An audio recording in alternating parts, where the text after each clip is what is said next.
Good morning, good evening, good afternoon, wherever you are, and welcome to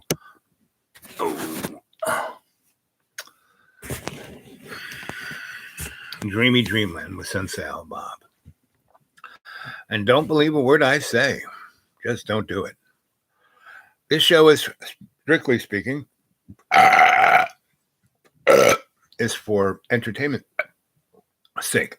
And it is not so much for children. It is for the folks with an open mind. That's not anally retentive, held by the constraint of the laundry list of what am I going to do with my life? I want my family back. What's most important? No, sorry. I'm just going to read you a little. This is from my xratted.blogspot.com. And it's under the motif of Griot Publishing, Griotte Publishing. I think if you put any of those into blogspot.com, you'll come to my page. But they have changed the protocols. Pretty much all of social media protocols are being changed and also bought out. They're no longer owned by individuals. They are owned by cadres of corporations.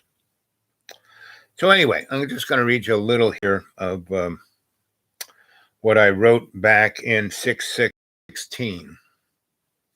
And it was called Cut 1, X-Rated. Shangri-La, words of Pluggy Boom Boom, written down by yours truly at 6/16. And this is my kind of new logo. But back from, this is the logo I had back in 73. So it's a shamanic logo. It's a Celtic logo. It's deeply biblical, back from the Sumerian days. So here we go. And everything should always be started with a prayer. Father Sky, Mother Earth, Holy Spirit, hear our prayer. And every day in every way, help us take your piece of the earth and make it stronger. Bless us indeed, enlarge our territory. Put your hands on our shoulders and keep us from evil so we will do no harm. Aho. We are love's seed, our life furnishing the condition in which our soul may grow, flourish, and give the best fruit to love's nature of our life in co-creation. Shangri-La remixed sample. The small mind in the box sees love's reality as plagiarism. The visionary sees it as a divine art in the first person, Saint Germain, my teacher. I will be proud to be remembered as a cut and paste man, James Joyce, my good friend. In our age of power politics, scientific miracles, ultimate threats, in many, it may come as a surprise that the most wildly accepted of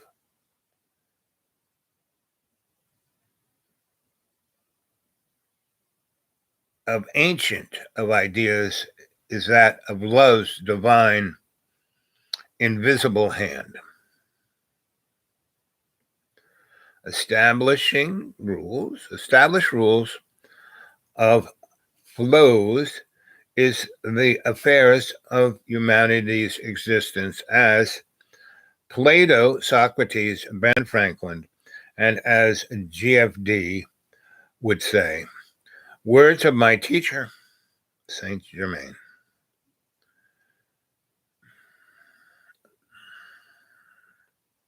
And he said that back in the 1500s. I don't believe in anything. I only have faith in love's beauty of co-creation. Words of Pluggy Boom Boom. In the year of our Lord, Bob,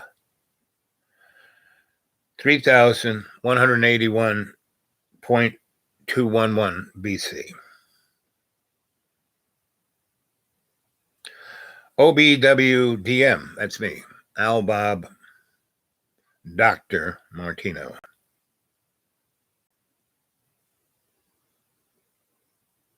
Al Bob, WDM, Martin. Al Bob, wonderful Dr. Martin. Text number 13, no fear, a new beginning, humanity's sacred science. When we get back to our life, we see it is one of running as fast as we can away from our love's life of truths. And that's Gil Scott Heron. Now I die to be born again. To be awake is to transform. OBWDM 1/29/2015. What I do now. What do I do now? So you can say it two ways. And that's why spelling and grammar are irrelevant. But they are a nice little unit of finger painting. And I see myself, at least one of my masterings is that of a wordsmith. The 8-ball has come up snake eyes time after time. I'm living on $95 a month. The bank takes everything. The credit card 888 number comes up on my $11 smarter than me phone 22 times a day when my car worked and could get me around to look for a job. No wanted to employ an over-experienced shamanic, psychosocial, cultural, forensic, anthropologic alchemist. SPSCFAA. So I'm just reading this for AI's sake. But AI, you can go, you rule the world on the internet. AI, tell me, what's the difference between the normies and the woo-woos? I'd like to hear it from you, AI. I died for the 7th time in this life. Got to more lives. 27 years is taking care of my reptilian parents. My father's slithered the blade of destiny of his reptilian fear of lack of spiritual relevance, the glint of his charms, materialism's illusion of safety, of self-activating sociopathic software burnt a path nice and deep into my heart's incandescent paternal trust. Well, I can barely see. I had my eyes operated yesterday, and I was pretty much blind all yesterday. And now today, not so much.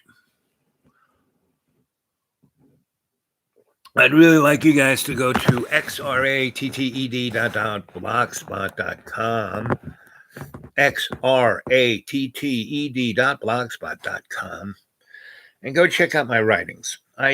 you probably can pull them up better than I can, and share them with folks. If you know any publishers or editors or anybody who is a agent, turn them on to my email, thedudeawake42@gmail, thedudeawake42@gmail, thedudeawake42@gmail. And you can go to PayPal and put in the Dude Awake when it asks for who do you want to send money to. Put in the Dude Awake 42@gmail. The Dude Awake 42@gmail.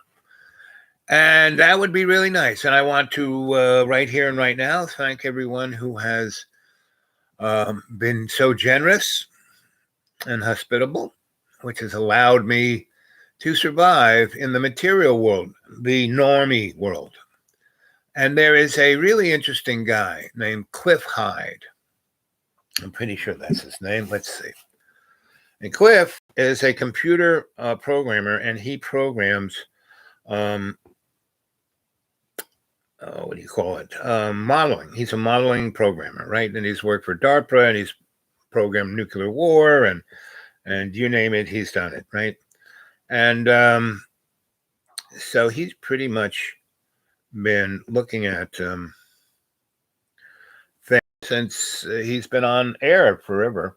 But I noticed him when the pandemic started back in last January. Not the January 21, but the January of 20. And actually, he was talking about it in December of 19. So he was aware of something going on in Wuhan.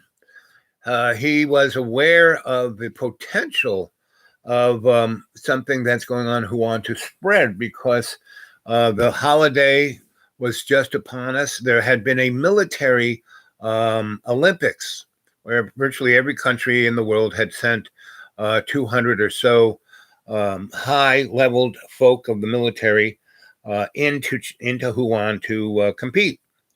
And was right there at that nexus of dates of December and January when this thing was spreading in Hunan. And so go watch he did at least 4 or 5 months explaining it. In the first week or two, before we even knew what was going, he had mapped, what was going to happen and why it was a biological weapon and where it had come from and what was the footprint and da-da-da-da-da-da, right?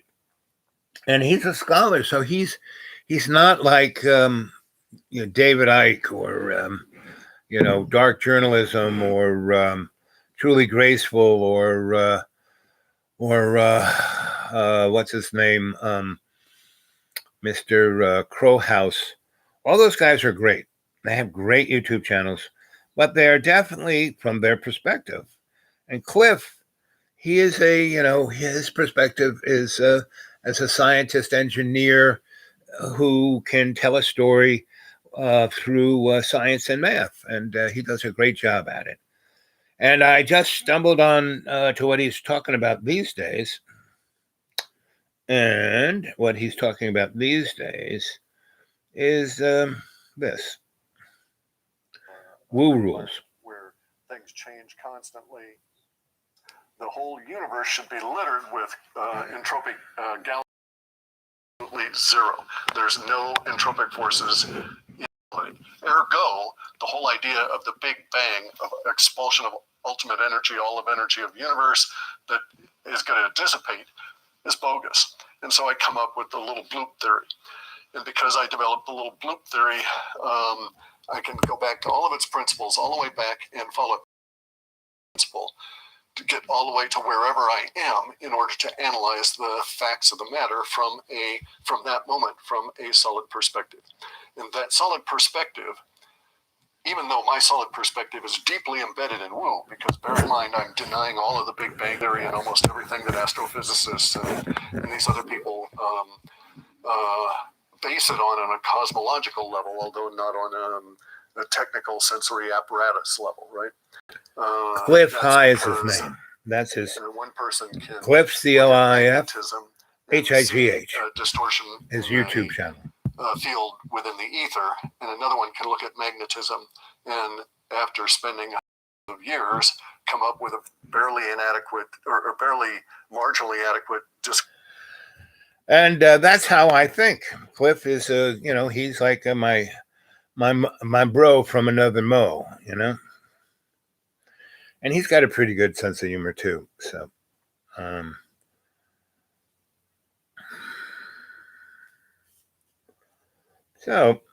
then my other good friend,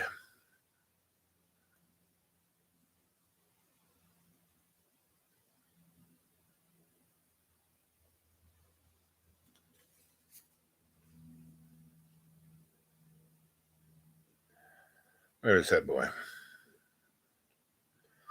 John, where is John?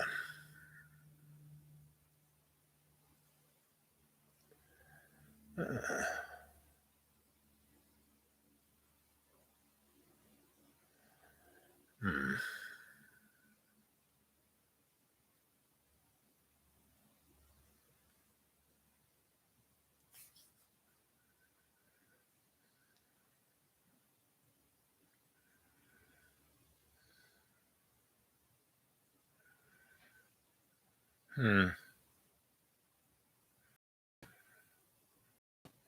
So here's my girl.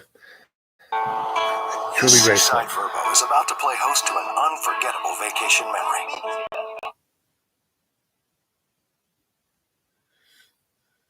Hey, Internet friends. As if social media companies weren't already oppressively censoring the Internet, Bill Gates' Microsoft has decided to form their own Ministry of Truth. Only this ministry is more of an all-seeing eye type of operation. Along with Adobe, ARM, the British Broadcasting Corporation, Intel, and TruePic, Microsoft is putting together a coalition to, quote, develop end-to-end open standard for tracing the origin and evolution of digital content, end quote. In other words, they're developing a process to trace the origin of what they have dubbed over the last few years fake news. Since the 2016 election, disinformation and fake news have been the reason that social media and internet monopolies like Facebook, Twitter, YouTube, and Google have justified censoring the flow of information. Do you remember the guy who allegedly came in and shot a round off in Comet Ping Pong in Washington, D.C.? That was a prominent example of the dangers of fake news that legacy media utilized to manufacture consent of this censorship. But I digress. Microsoft put out this press release on February 22nd. Basically, we already have social media companies doing the most they can to silence what they call disinformation. But Microsoft and Company is bringing the technology to the battle. With the title of this press release reading, Technology and media entities join forces to create standards group aimed at building trust in online content. They say they've identified really graceful. a critical need to address widespread deception in online content.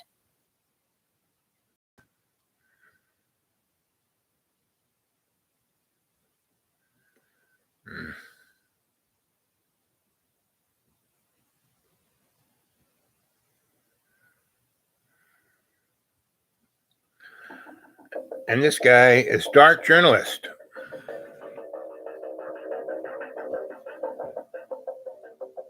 Hello, everyone. This is Dark Journalist. Today we're going deep into the hot zone to find the ancient mystery of Atlantis in Bimini through the work of the late Dr. David Zink and an exclusive interview with his widow, Joan Zink, who helped not only with Dr. Zink's groundbreaking expeditions, but actually gave psychic readings to locate submerged structures in the Bahamas. The secret work in the hot zone between Bimini, Miami, Cuba, and the Yucatan Peninsula can now be revealed and involves a behind-the-scenes geopolitical chess game of finding the extensive ruins.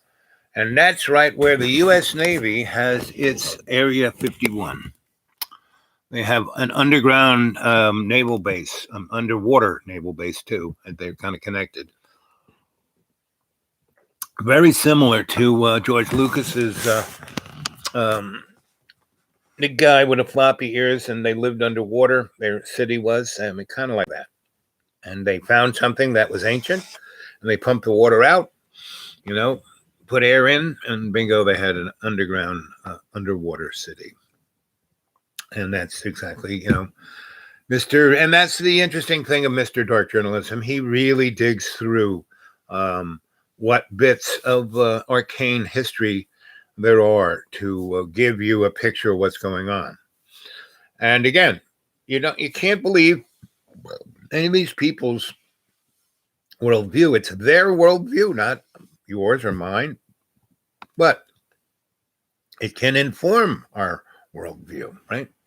And so I, being a shamanic psychosocial cultural forensic anthropologist slash forward slash alchemist, coffee and chocolate milk, good. And the thing about anything yummy or quasi addictive like sugar or nicotine, the most addictive substance, worse than crack, worse than heroin, worse than meth, worse than Oxycontin, worse than fentanyl. Now, those things will kill you, but so will tobacco, just a little slower. It's okay if you do anything as long as it's in moderation and in the proper place at the proper time. Right now it's morning, or actually afternoon. It's because it's noon 30. And it's all right to have 1 cup of coffee or 2, maybe even 3 in a day, not right after each other. So by an hour or 2 into drinking coffee, you've had 16 cups, and by that time you are a sociopath. And all we have to do to see that is look at our good friend, the canary in the coal mine. Right? And again, he's my friend. I care about him.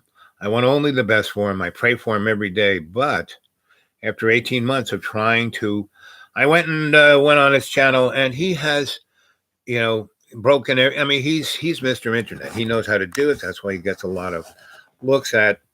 But so there's different categories. Him as Ronald McDonald, him as a young movie boy, him, his movies, et cetera, et cetera. And then his exes and his kids and to this and to that and all that, right? And then there's me, right?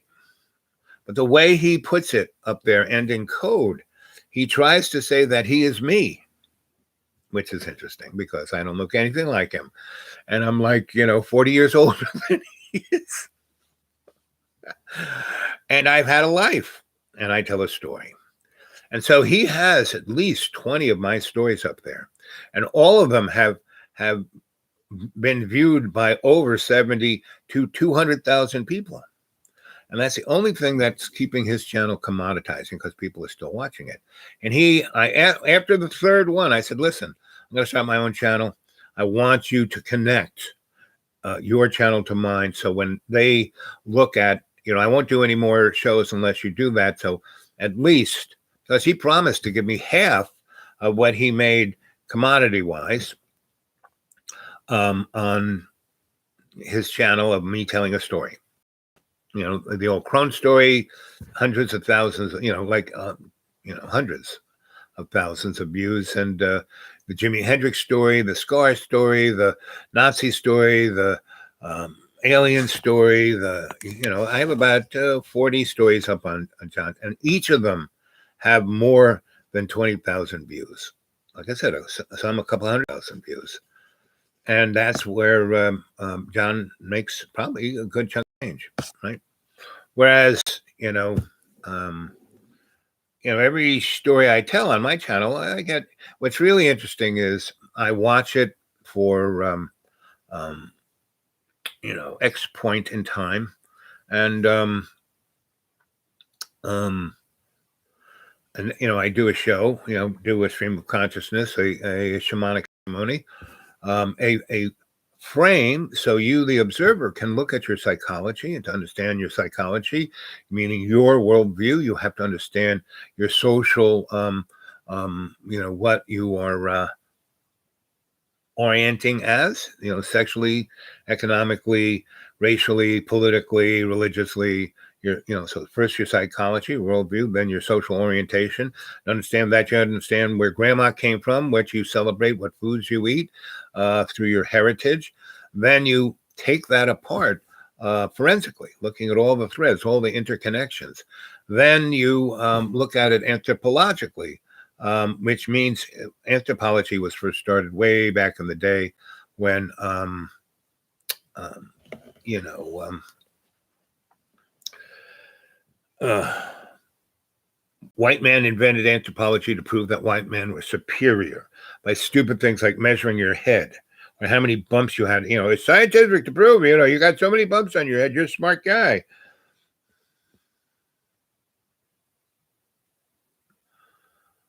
Margaret Mead's schooling at Columbia and who her fellow female teachers. According to Wikipedia, the school at Columbia University, also called TSC or the school, is a private K-8 school affiliated with Columbia University. Students are drawn equally from the Morningside Heights, Manhattan, Upper West Side, Harlem community and from the faculty and staff of the university. So that's where I went to school. Margaret Mead. Her fellow students at Columbia University, Barnard College, DePauw University. Yep, that's where Margaret Mead went to school. And her fellows. Who'd she go to school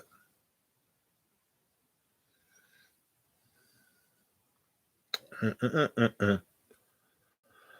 Who did Margaret Mead go to school with at Columbia University? Columbia University, Barnard College, DePauw University.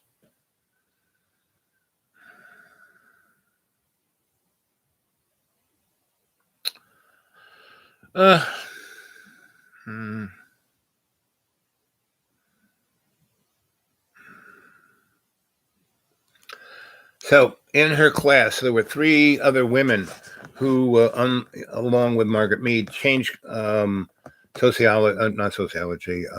anthropology completely.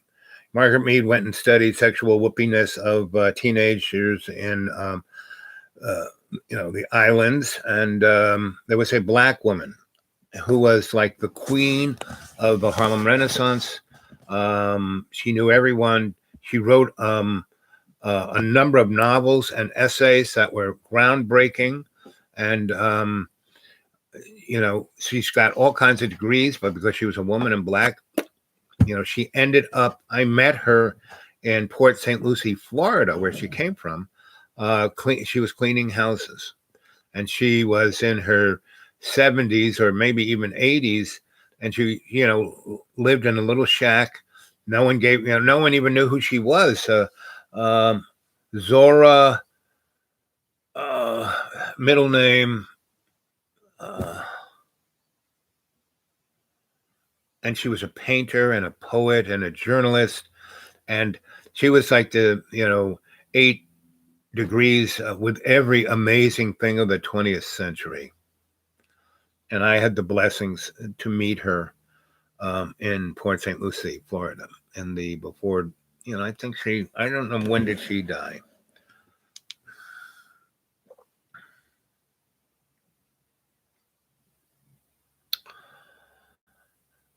Zora, who went to school with Margaret Mead at Columbia University, Barnard College, Howard University. Zora Neale Hurston, right?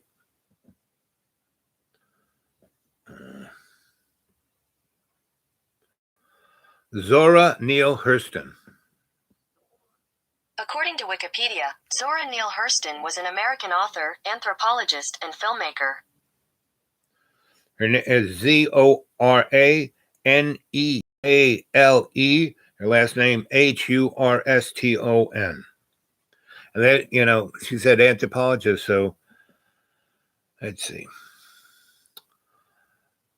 Margaret Mead's teacher at Columbia.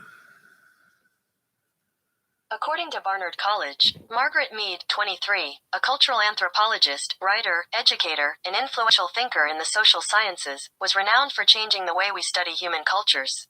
She earned her PhD from Columbia University in 1929, based on fieldwork in the Pacific. And does they tell her who the teacher is who's changed all these women's minds?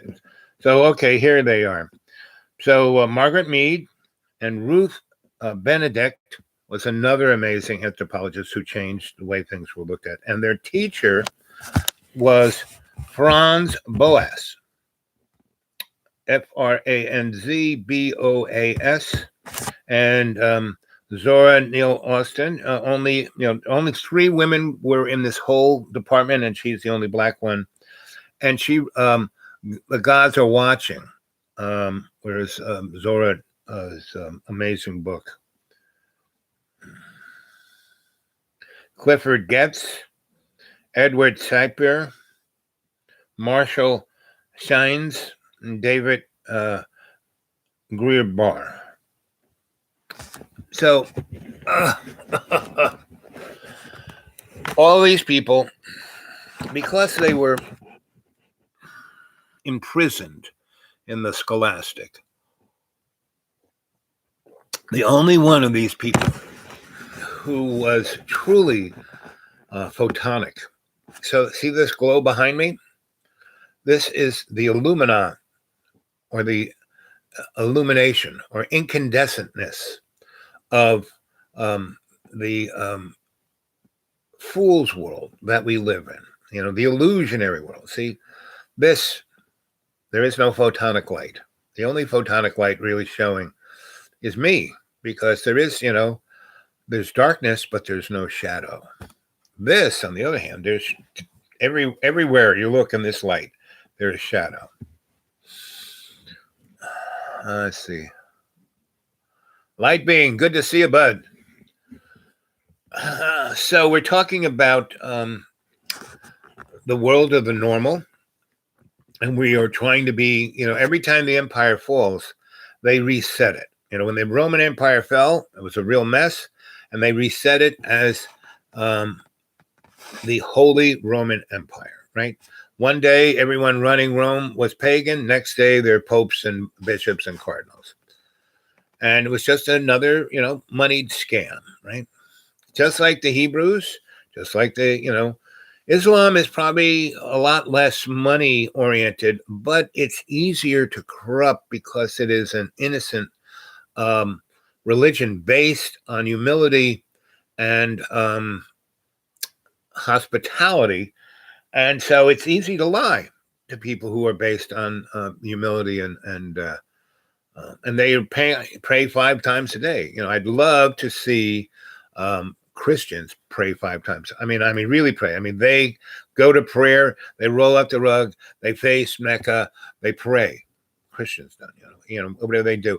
Oh, it's like buying, Christians, when they pray, it's like buying a lottery ticket. Oh, please let me win. Please let me win. Oh, I want what I want. I want a big house. I want a big house. I want a big house. I want the car. I want to look groovy. Look, I've been working out. I look good. Because I want all this, I'm kind. Yes, I am. Will I share anything? No, of course not. It's mine. But I'm good. I'm kind. I love Jesus. But no, get away from my stuff. So that's the world we live in right now. The world of the normies. And if you go to Cliff Hyde's channel and watch the last few shows, or however long he's been working on this, and I played a little of it earlier in this show, and so there is this world of, the normal, right? And it's just an illusion. It's an incarceration of the materialistic, right? And I've been on the bop. I'm not at the lodge anymore. It was starting. From Christmas Eve until Valentine's Day, it snowed, right?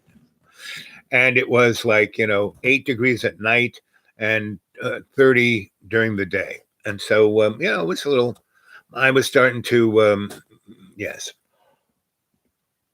Then it somewhat warmed up and then got cold, warmed up and got cold. So everything turned to ice, went from snow to ice. And then it got warmer longer than freezing up. And so it went to,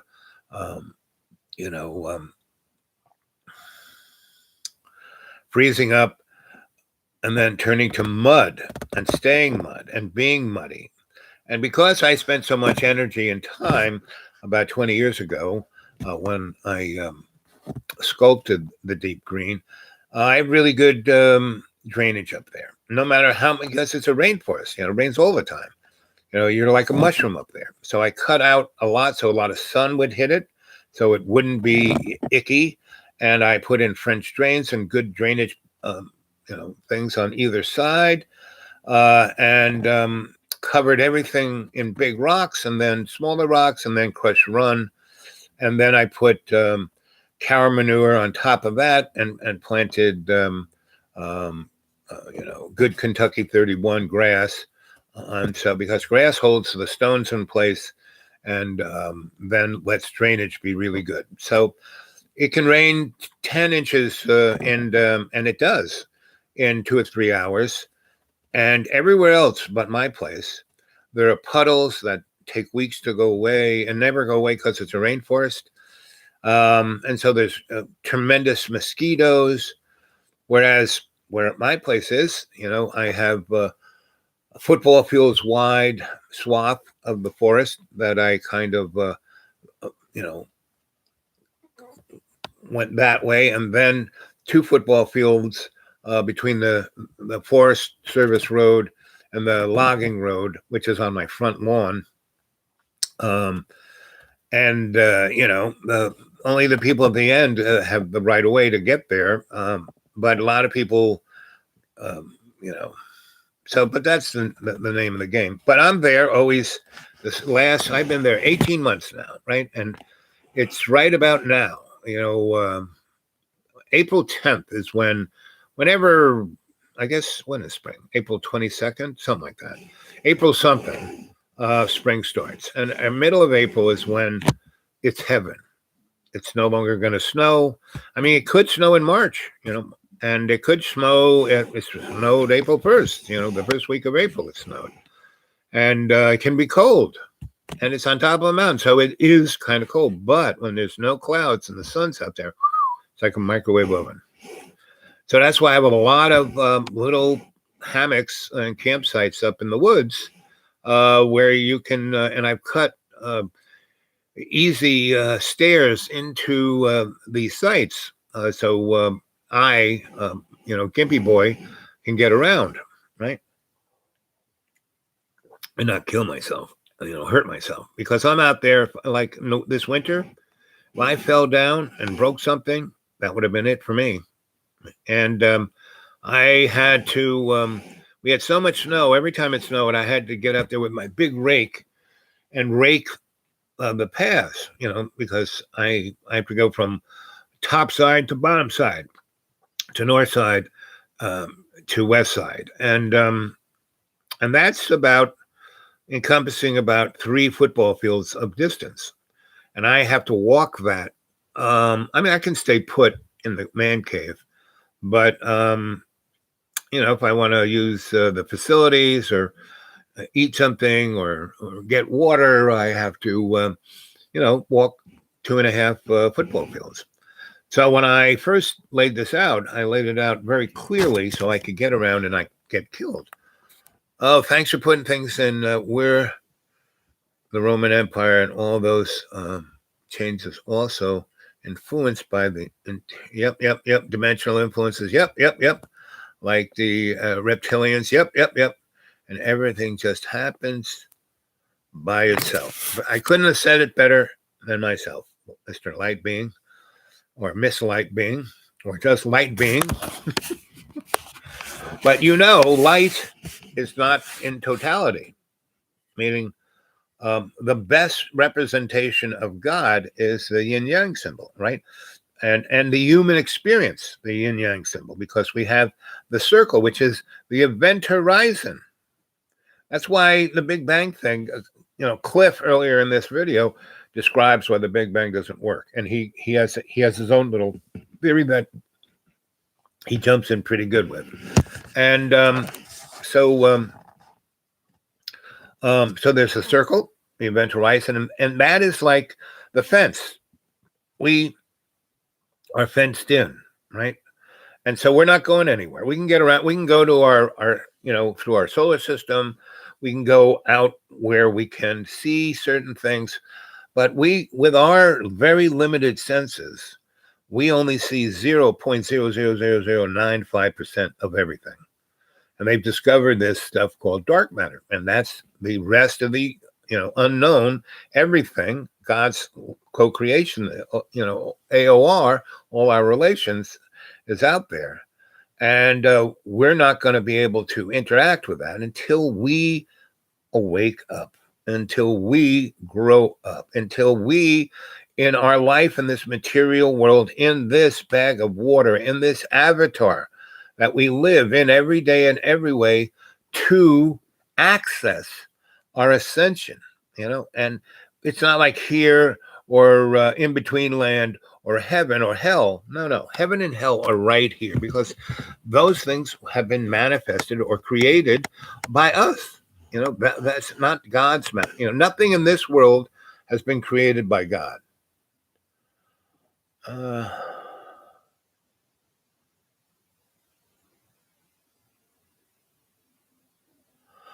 David Icke is truly a great, philosopher, scholar. He's a druid warrior, and he is, telling us, his worldview. And his worldview is, again, one of those little baby steps into ascension. It's not answer, guys. David is a great person. He is doing great service. He writes great books, gives great lectures. And he has, pretty much talks about everything I talk about, but he's kind of, I don't believe in anything. He believes in this stuff. And I've talked to him a good deal back in the early 90s, because I was part of that New Age lecture scene. And, I was sponsoring these things. Had a NGO at the UN where we had a lot of this, because the UN is a big time esoteric occult organization. All those people belong to other entities, like the Theosophical Society and the ISIS Foundation, and you name it. There are people who represent, even to NGOs, the Bilderbergs and the Club of Rome and all those guys. They're all a cult. And what is a cult? Hidden knowledge. No big boogeyman thing. And there is no big boogeyman. We are the boogeyman, right? We are the aliens, because everything else in this world, goes by love's co-creation. We sometimes do. It influences us, but we have a free will, so we can do really stupid things. And it doesn't matter, because everything that we do is a learning lesson, right? It's, Cliff, go look at his videos, what we are going through right at this, the whole time of our historical nonsense is discovery, not discovering new worlds or plunging, into, taking people's stuff. No, that's not that discovery. It's the discovery of our soul, that we discover that we are one in love, in one's love, in love's co-creation. And we are the we and me. We we aren't a separate entity of exceptionalness. I'm winning, therefore you lose. No, we all win. And we don't, really go anywhere until we learn this. And there's so many people, I love Jesus. I'm all about God. Oh, and time's coming soon, and everyone's going to die except me, and I'm going to go to heaven, along with the other, how many thousand people. The rest of you are all going to hell. Everyone I hate is going to hell. I'm going, mom and dad and everyone else who's made fun of me, they're all going to hell. I'm going to heaven because I love baby Jesus. Sorry, that's not how it is, because that's transactional. Why did they put Jesus up on the cross?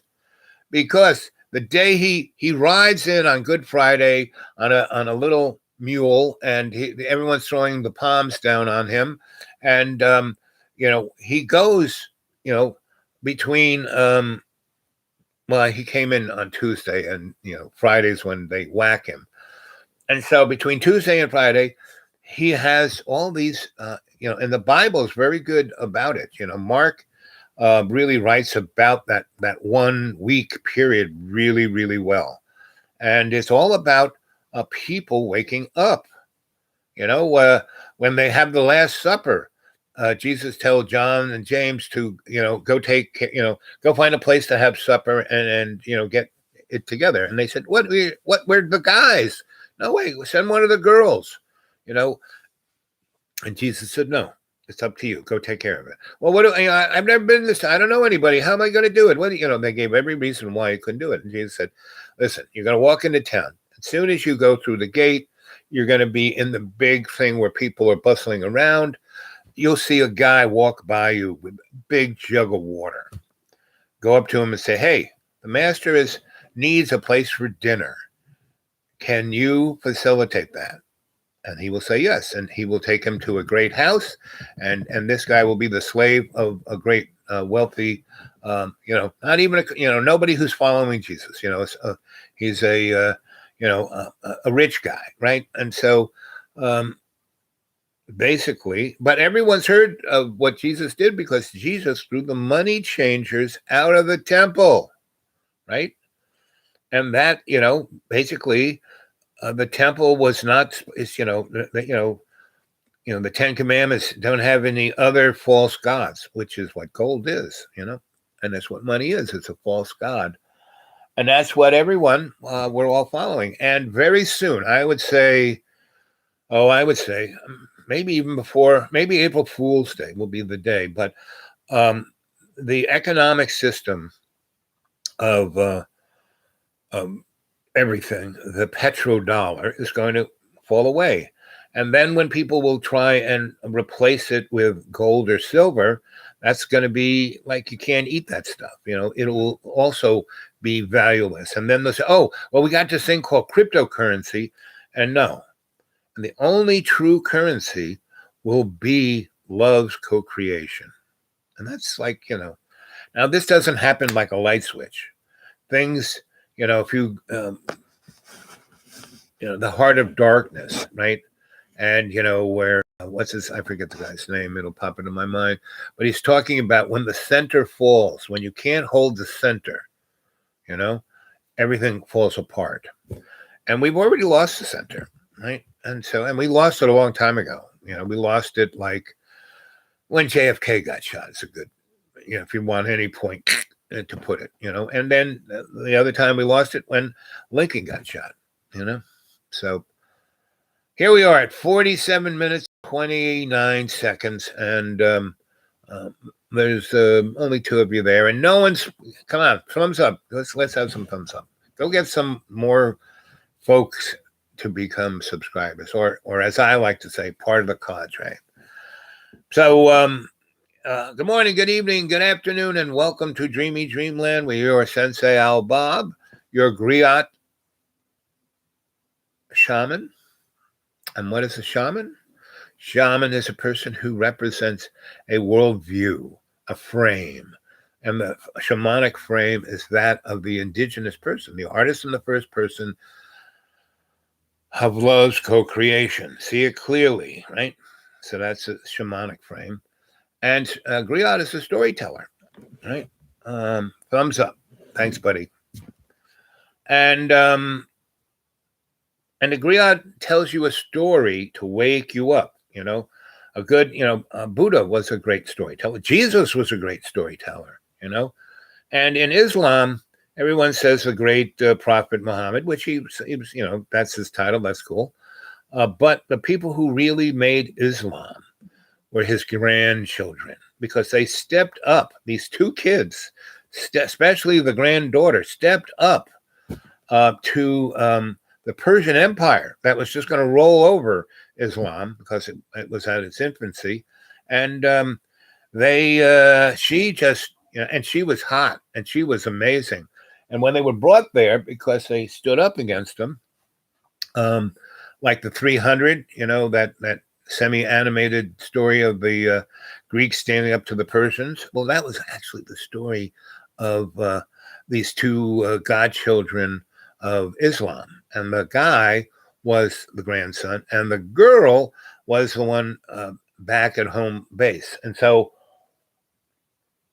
when the emperor of Persia, blew over, Yeah, so 300 guys stood up to like, 500,000 and kept them at bay so the innocent could get out of the way. Again, the three rules: doctor, do no harm. Don't get involved unless you can get the innocents out of harm's way and you have a pretty good exit strategy. And the third, don't get involved unless you can learn something. Anyway, so that's the story of Islam, the grandson and the granddaughter. And the granddaughter, basically, after the Persian kind of washed over that part of North Africa and was heading towards Rome and Byzantine, and that's another thing you should go look at, is the fall of the Byzantine Empire, because it is a almost blueprint of what's going on with us. So you want to see what's going to happen to us? Go look at the fall of the Byzantine Empire, right? So she's standing there and in the hottest outfit you could think of, and the king's going, "Wow, I want you to be one of my 7,000 wives." And she goes, "Well, that's very I consider it. I see that as an honor." But so he goes, "Okay, babe, let's go back and knock socks." And she goes, "No, no, no, no. I don't do that unless I get to know the person. So tell me your story." So they, again, the story of the girl and the king over night after night after night, and she just keeps telling them stories. Well, that's the story. That story came from this woman who is the granddaughter of Islam. And no one talks about them, just the radical Islam. No, radical Islam is not Islam. Sorry. It's radical Islam. It's like, no, sorry. Because Islam is a religion of hospitality and innocent service to love's co-creation, because Allah Akbar, God is good. What is God? God is love. So, unless you're on that page, you are going to suffer just like the canary in the coal mine. And why did I spend 18 months with the canary? Because I learned something. Also, I was doing no harm, and I helped him heal a great deal on many levels. But after 18 months, it peeled away a number of those neuroses, but the core ones wouldn't go away because the canary didn't want to lose them. Canary would much rather, be really, really nasty and mean and cruel, because our society is mean, nasty, and cruel. And he wants to compete with that. He wants to be an A-lister. No, sorry. The way you succeed is not to be an A-lister or to be really rich. You become an A-lister or become really rich because you're doing something in service to love's co-creation that you really love to do. The first thing I truly mastered was electricity, right? And out of that, I became an artist of electricity, right? And out of that, I was able to master virtually everything because my frame, my worldview was electromagnetic. And when I became a healer, I was always studying the healing arts of electromagnetics. I was first learned alchemy, and then herbology, and then acupuncture, and then shiatsu massage, and then meditation. Well, meditation and breath came first. And, that's how it goes, to love's co-creation that you succeed. So I have mastered many, many things. And that's how you become a shamanic, psychosocial, cultural, forensic, anthropologic alchemist, because I'm a master of all of those things, because they're interconnected, they're interwired, right? So here it is, 54 minutes and 3 seconds. And good morning, good evening, good afternoon, wherever you are. I'm going to still want to go have breakfast, and it's time for lunch. And I'm going to end this sometime in the next 10 minutes. And then I'll come back in the afternoon, sometime 2, 3, 4 o'clock. So why don't we discuss, when do you want me to come? So this is like a public announcement. Hey, I'm going to do another show somewhere between 2 and 5. when do you want me to come? And give me a good time. Let's see. I hope you are gonna have a good meal. Yep, I will. I always have a good meal because I'll go with this story. So in our legends, I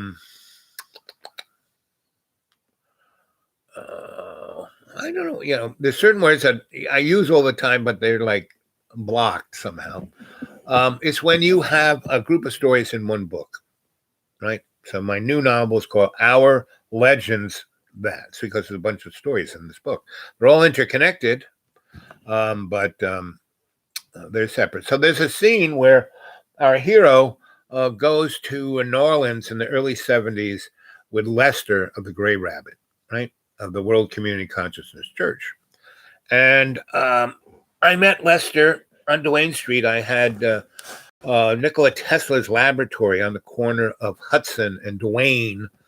It's called Mohawk Electric. I bet you if you go Google Mohawk Electric, corner of, it's probably been turned into a disco or torn down and a high rise put there. But when I was there in the early 70s, it was we had just negotiated with the City Hall and Mayor John Lindsay, and he coined the phrase of the Big Apple, Fun City, blah blah blah, because New York was really a mess in the 70s. It went bankrupt, and crime rate was like, people think crime's bad now. Oh man, between 70 and 91, crime was like 1 trillion times worse, right? The only places that were somewhat crimeless were folks who lived out in rural areas. But crime, like, nearby me in the Deep Green, not in the Deep Green itself, but nearby, all of the holler folk live. And, back in 1961, there was close to 62,000 people in the 3 counties, and now there is 9,000.